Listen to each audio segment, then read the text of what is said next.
ಇದು ಮೈಸೂರಿನಲ್ಲಿ ನನ್ನ ಅಜ್ಜನ ಕೈತೋಟ. ಈ ತೋಟದಲ್ಲಿ ಏನೇನಿದೆ ಅಂತ ನೋಡೋಣ ಬನ್ನಿ. ನೋಡಿ, ಇದು ದಾಳಿಂಬೆ ಗಿಡ.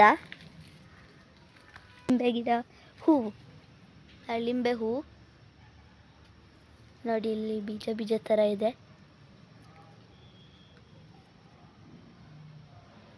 ಈ ಪುಟ್ಟ ತೋಟದಲ್ಲಿ ಈ ಗಿಡ ಯಾವುದು ಅಂತ ಗೊತ್ತಾಯ್ತಾ ನಿಮಗೆ?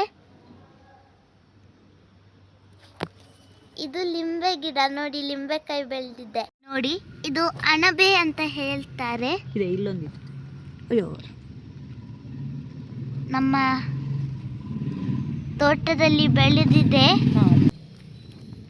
ಅಣಬೆ. ಮಶ್ರೂಮ್ ಅಂತ ಇಂಗ್ಲಿಷಲ್ಲಿ ಕರೆಯುತ್ತಾರೆ.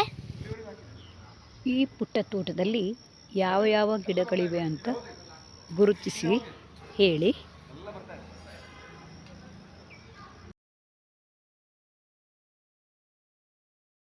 ದೊಡ್ಡ ದೊಡ್ಡ ಗಿಡಗಳು,